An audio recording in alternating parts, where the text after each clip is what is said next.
À 2000 pieds d'altitude, un Reaper verrouille un convoi. 2 missiles partent et l'équation semble déjà résolue au millimètre près. Pourtant, 4 minutes plus tard, un simple virage improvisé arrache le président à la trajectoire parfaite de la mort programmée. Cette nuit-là, ce n'est plus seulement un chef d'État qui survit, mais un récit africain qui bascule quand Ibrahim Traoré échappe à une frappe documentée, traçable, signée. Alors, que signifie vraiment cette erreur de drone pour un continent qu'on croyait condamné au silence stratégique ? Ce récit promet de dévoiler comment une tentative d'élimination clandestine se transforme en levier politique capable de reconfigurer l'équilibre du Sahel. Le véritable enjeu, ici, tient en 10 mots. Comprendre comment une frappe manquée devient une force collective. Car derrière l'explosion qui n'a pas tué sa cible, un mécanisme beaucoup plus vaste s'est enclenché. Une bataille pour le contrôle du récit, pour la légitimité institutionnelle et pour la souveraineté d'un pays trop souvent observé mais rarement écouté. À travers les images radars, les fragments métalliques et les données électroniques, se dessine une promesse, celle d'exposer publiquement un acte clandestin que personne n'aurait dû voir. Et si cette transparence forcée révélait plus qu'une simple agression, comme pour mieux attirer notre attention, et si ce n'était pas une attaque isolée, mais le symptôme d'un système qui craque? Nous allons analyser la mécanique de cette nuit, la réaction du pouvoir, la mutation de l'opinion publique et la manière dont une crise technique se transforme en séisme géopolitique.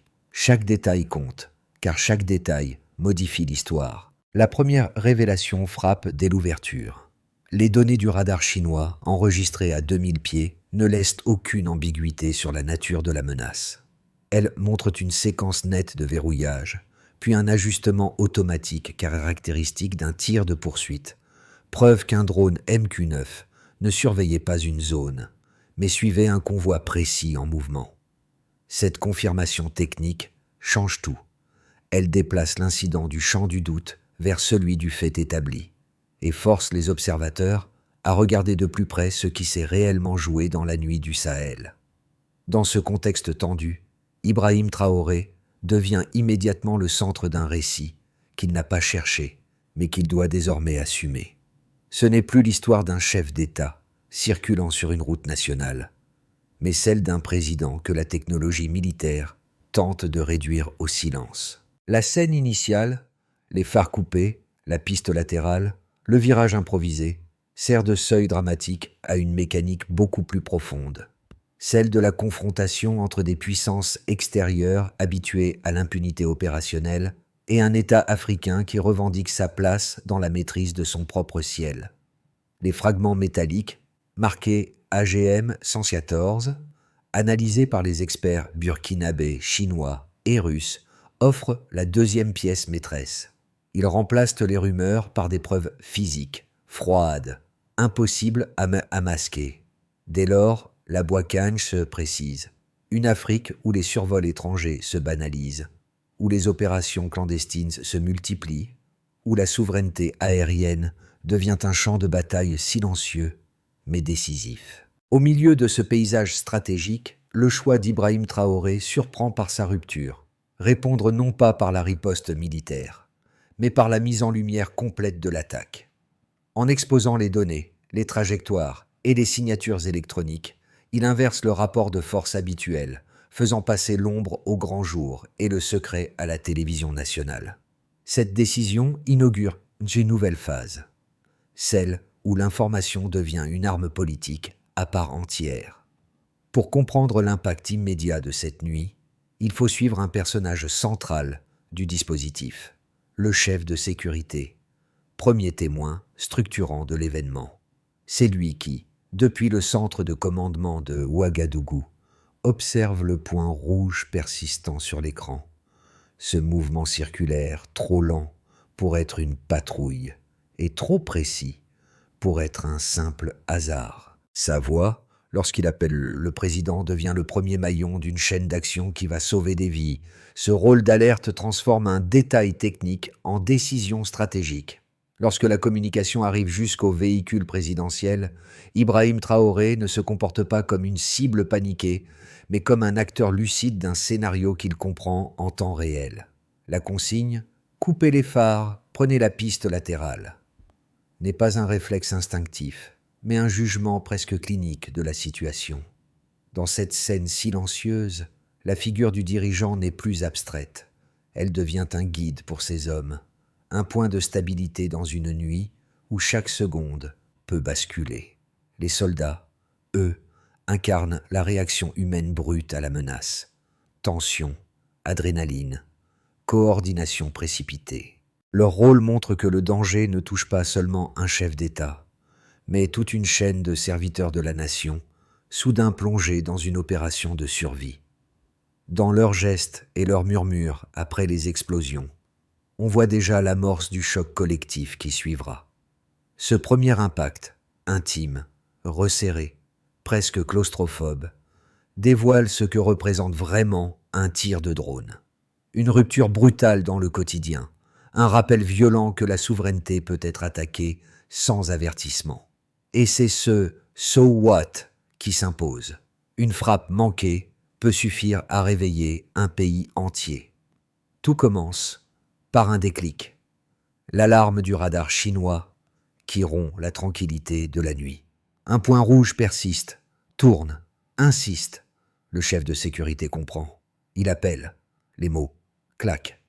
Présence suspecte. Altitude 2000 pieds. Vitesse lente. Pattern circulaire. Dans le véhicule, les phares s'éteignent. La piste latérale s'ouvre comme une échappée improvisée.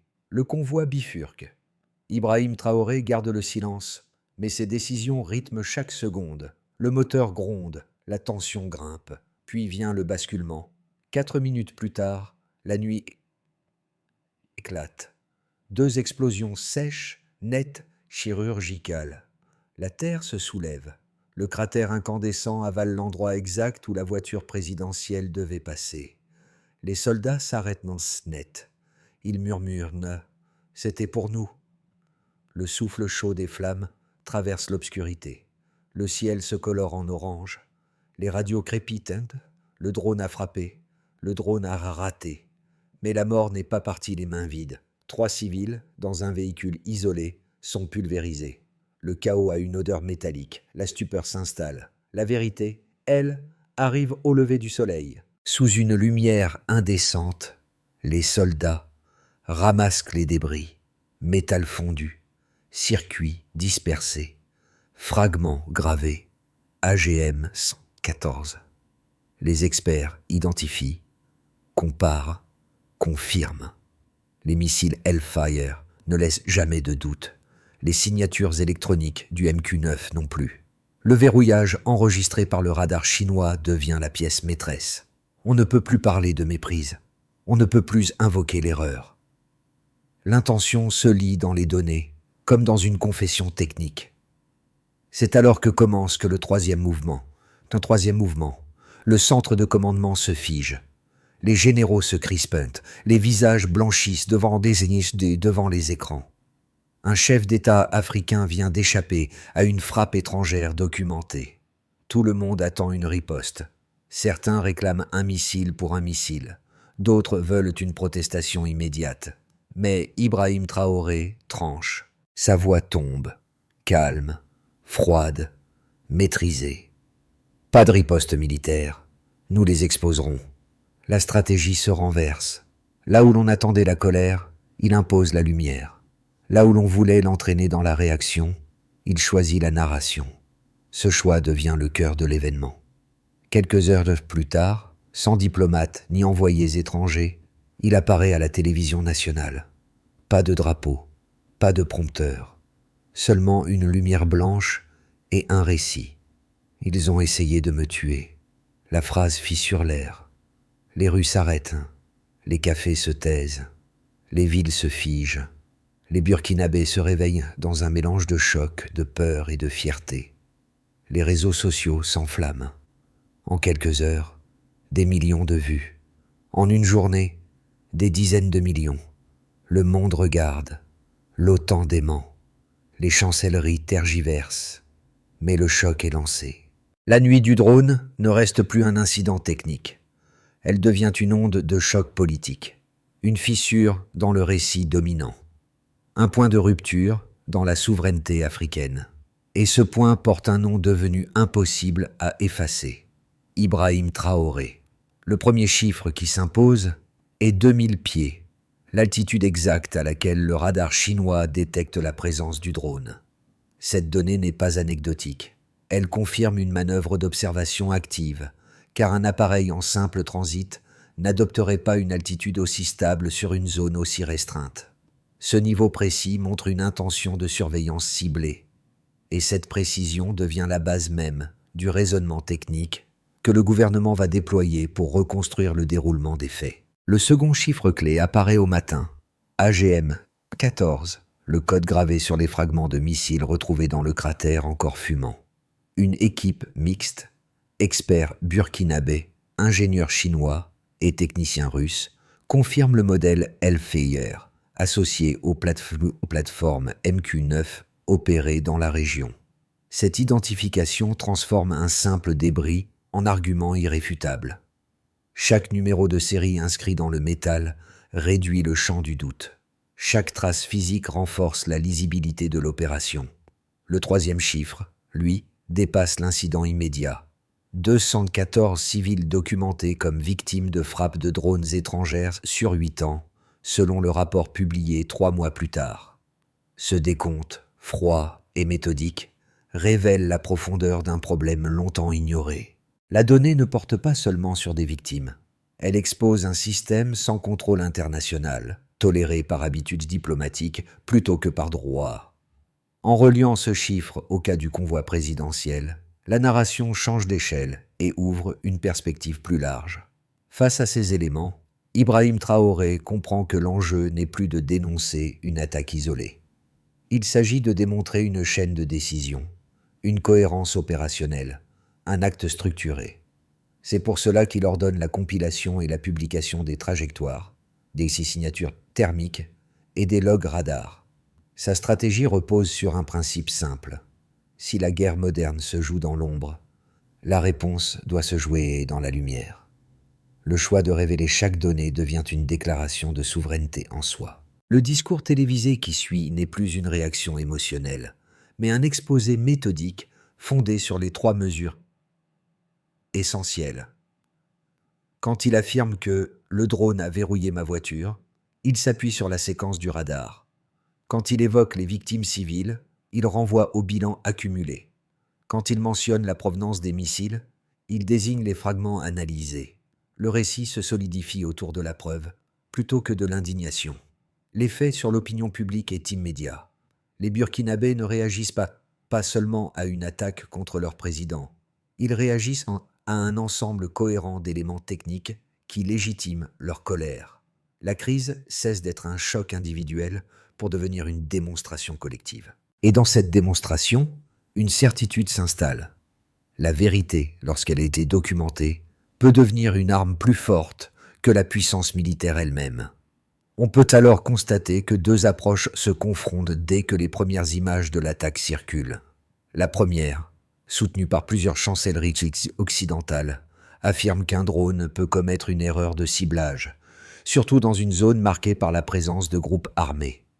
Selon cette position, la frappe de nuit pourrait résulter d'un mauvais croisement de données, d'une confusion thermique ou d'un dysfonctionnement technique.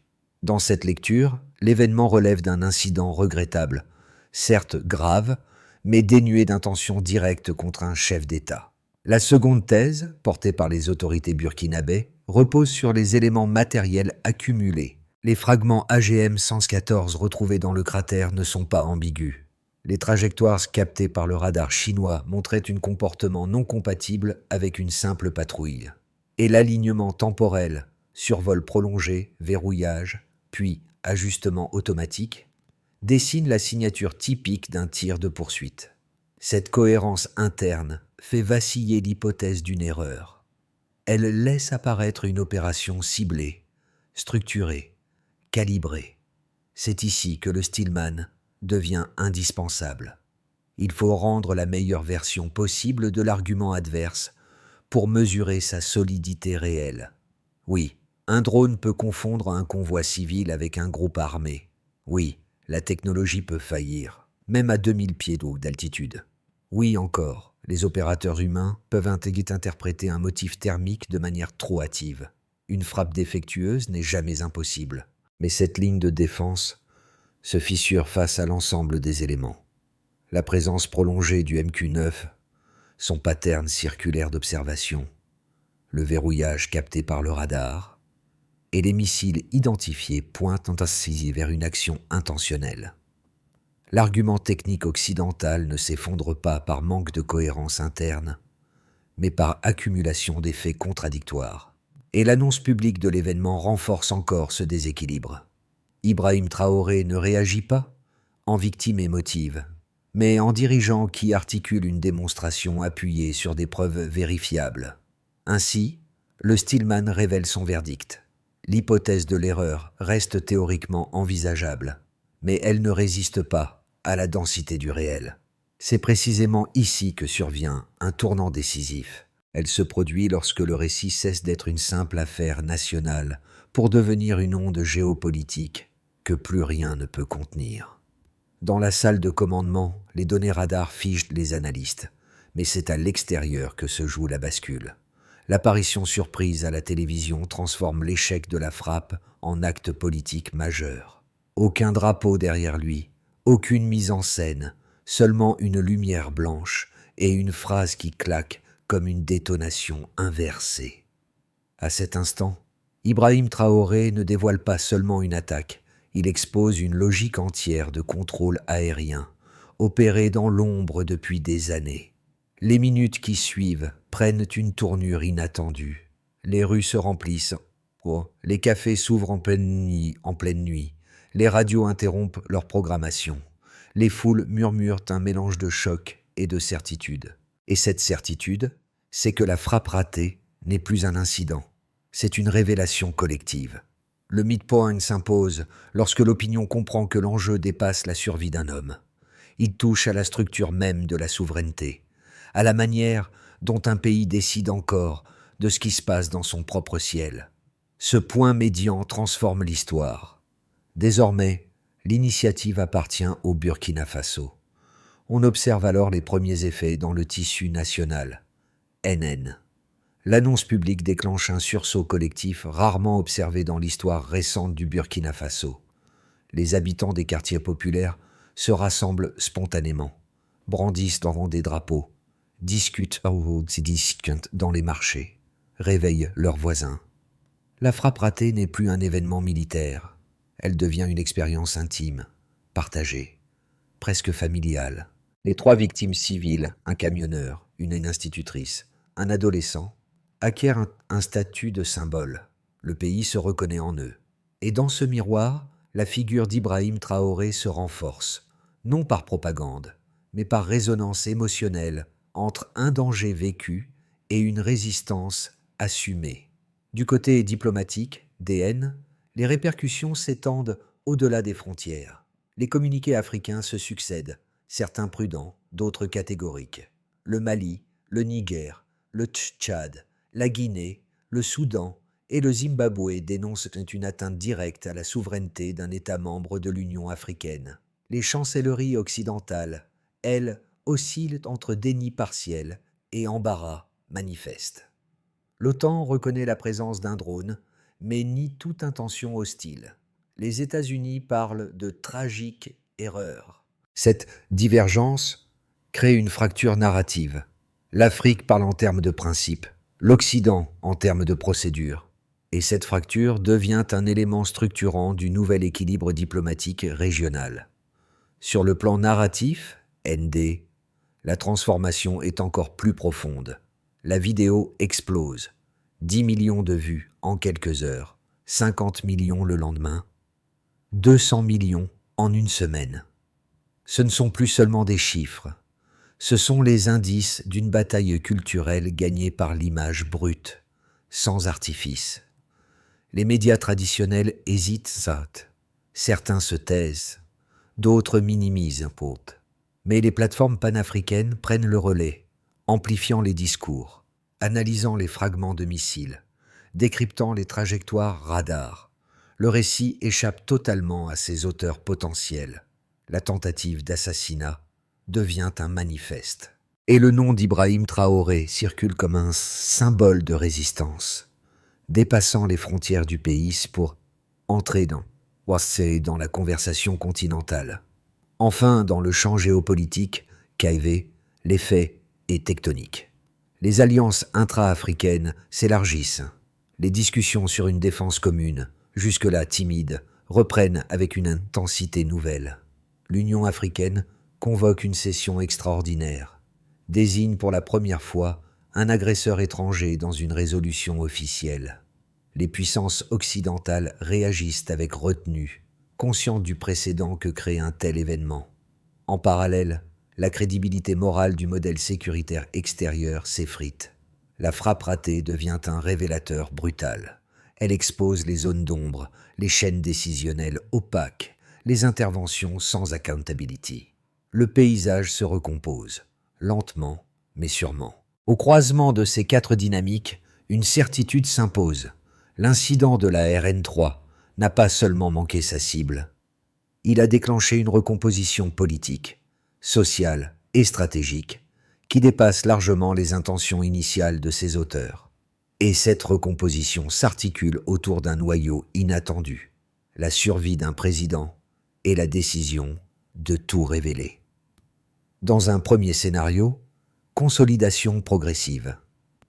Au cours des prochains mois, le Burkina Faso poursuivrait la structuration de son dispositif de souveraineté aérienne. Les partenariats techniques déjà engagés se renforceraient, permettant la mise en réseau des radars, l'amélioration des brouilleurs et l'augmentation des capacités d'analyse électronique. Les pays alliés d'Afrique de l'Ouest continueraient d'apporter un soutien diplomatique, sans encore franchir le seuil d'une intégration formelle. Le récit public resterait solide, mais s'installerait dans une forme de routine, avec un risque d'essoufflement médiatique. Les puissances extérieures adopteraient une position de prudence.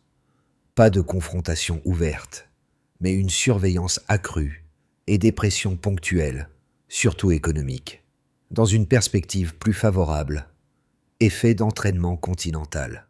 Ici, l'impact politique de la frappe ratée se transformerait en moteur d'intégration régionale. Plusieurs États rejoindraient officiellement une plateforme de coordination sécuritaire, inaugurant une doctrine commune de défense du ciel africain.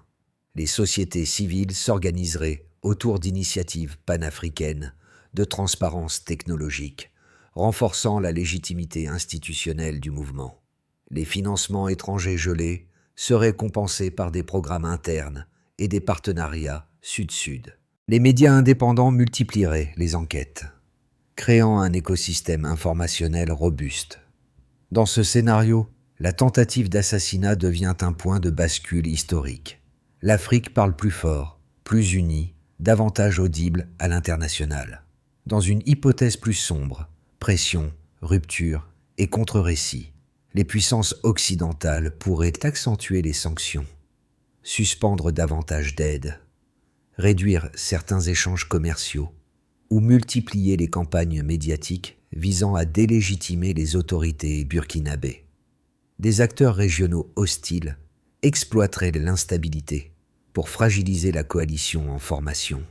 Les divisions internes, si elles apparaissent, pourraient réduire l'élan initial et disperser l'énergie politique accumulée. Dans cet environnement, les drones redeviendraient une menace latente, et l'incident de la RN3 pourrait être instrumentalisé dans des récits concurrents visant à brouiller la perception de l'opinion publique. Dans les semaines qui suivent de l'événement, quelque chose de rare apparaît. La crise cesse d'être un dossier réservé aux diplomates ou aux analystes militaires. Elle glisse vers la vie quotidienne, vers les conversations ordinaires des familles, des étudiants, des commerçants, des chauffeurs. La tentative de frappe devient un prisme à travers lequel chacun réévalue sa propre place dans le pays, sa sécurité, sa voix, son rôle dans le récit collectif. Cette réappropriation populaire transforme une attaque ciblée en un phénomène social durable. Chez les jeunes urbains, l'impact est particulier. Les réseaux sociaux deviennent des espaces de pédagogie improvisés. Explications sur les radars, analyse des fragments AGM 114, débat sur la souveraineté technologique. Une génération qui se pensait tenue à l'écart des questions stratégiques se découvre soudain concernée par la maîtrise du ciel et la défense numérique. Les vidéos courtes, les décryptages amateurs, les montages documentaires jouent un rôle de passerelle entre la technique et le vécu. Dans les zones rurales, la réaction se manifeste différemment. Par la solidarité concrète, les habitants organisent des veillées en hommage aux victimes, collectent des dons pour les familles endeuillées, discutent longuement des risques que représente la présence étrangère au-dessus de leurs terres. Ici, la question n'est pas géopolitique, elle est humaine. Elle touche au droit de vivre tranquillement, loin de la logique des drones et des frappes invisibles. Enfin, dans la diaspora, l'événement réveille un sentiment de cohésion inattendu. Les communautés burkinabées en Europe et aux États-Unis partagent massivement les images de l'attaque manquée, écrivent aux députés locaux, organisent des conférences et des tables rondes. Elles se sentent directement interpellées par le débat sur la souveraineté africaine, comme si cette nuit dans le Sahel avait redessiné la manière dont elles se perçoivent à distance de leur pays d'origine. Au croisement de ces horizons, une même idée se renforce. Ce qui touche un État finit toujours par toucher ses citoyens. La nuit du drone ne peut produire un changement durable que si elle se traduit en architecture stratégique. C'est précisément ce que propose le plan en 5 étapes, conçu après l'attaque, un cadre d'action destiné à transformer l'indignation en capacité réelle. Chaque axe vise à réduire la vulnérabilité du pays tout en renforçant son autonomie décisionnelle. Et dans cette mécanique de reconstruction, la vision d'Ibrahim Traoré joue le rôle de fil conducteur, non comme figure héroïque, mais comme garant d'une cohérence d'ensemble. D'abord, sécuriser le ciel. Le premier chantier concerne l'espace aérien. Il s'agit de connecter les radars existants, d'en installer de nouveaux dans les zones sensibles, et de créer un protocole de réaction gradué face aux intrusions. L'objectif n'est pas la militarisation, mais la clarté. Savoir qui survole le territoire, quand et pourquoi. Cette étape repose sur une notion simple. La visibilité est la première défense. Ensuite, renforcer l'indépendance énergétique. Sans énergie stable, aucune stratégie de souveraineté ne tient. Le pays investit donc dans le solaire, dans des micro-réseaux ruraux et dans la réduction de sa dépendance aux fournisseurs externes. Cette transition donne de l'air aux finances publiques et empêche les sanctions énergétiques de devenir une arme politique. Par ailleurs, construire une capacité analytique locale, former des ingénieurs capables de lire les trajectoires radars, d'identifier les signatures thermiques et d'auditer les fragments de missiles. Cette compétence nationale est essentielle. Elle empêche la manipulation, limite les interprétations extérieures et donne au pays une parole technique crédible. De plus, stabilise la communication publique. La réponse à l'attaque l'a montré. Un récit clair vaut parfois plus qu'un arsenal. Il faut donc structurer un centre d'analyse médiatique, chargé de vérifier les données, d'éviter la panique et de garder le contrôle sur les informations circulant dans les moments critiques. Enfin, préparer la résilience citoyenne, former la population aux procédures d'alerte, au comportement en cas de menaces aériennes et aux risques liés aux opérations étrangères. Ce n'est pas une militarisation de la société, mais une préparation minimale, indispensable. À travers ces étapes, se dessine une conclusion. Un pays souverain ne dépend pas du hasard, mais d'un plan. Dans le souvenir de cette nuit, une image continue de revenir. Celle du chef de sécurité, seul devant son écran, observant ce point rouge et obstiné qui ne voulait pas disparaître. Ce témoin silencieux de l'instant où tout a failli basculer devient le motif qui relie le début et la fin de cette histoire. Car ce point rouge n'était pas seulement une menace, il était la preuve que le destin peut tenir dans un geste minuscule, dans un appel téléphonique, dans un virage improvisé. Et c'est précisément cette fragilité qui donne toute sa force à ce qui a suivi. Lorsque les flammes se sont dissipées, lorsque le cratère a refroidi, lorsque le pays s'est réveillé, Ibrahim Traoré n'a pas choisi la peur. Il a choisi la lumière. Il a pris ce point rouge, symbole de la mort programmée, et l'a transformé en point de départ d'un récit que toute une nation pouvait porter. Dans ce renversement, quelque chose d'intime s'est produit. Un pays s'est reconnu dans la survie de son dirigeant, non comme un miracle, mais comme un miroir. Et c'est là que résonne la phrase qui pourrait résumer cette trajectoire. La dignité ne brûle pas dans un cratère. L'histoire que vous venez de suivre n'est pas seulement celle d'une nuit de feu et de silence. C'est aussi celle d'un continent qui commence à se regarder autrement, à se demander où s'arrête la peur et où commence la souveraineté. Ce récit, avec ses preuves, ses voix, ses blessures et ses choix, ne vit pleinement que lorsqu'il circule, lorsqu'il est débattu, contesté, renforcé, transmis. Car une vérité isolée est fragile, mais une vérité partagée devient un rempart. Si cette analyse vous a éclairé, même brièvement, n'hésitez pas à la faire voyager. Parlez-en autour de vous, discutez des données, confrontez les points de vue, interrogez les récits qu'on vous propose. Chaque échange ajoute une pierre à la compréhension collective. Et chaque partage rappelle qu'aucune nation ne se construit dans le silence. Le plus important, et c'est peut-être là, un récit n'existe que tant qu'on accepte de le continuer ensemble.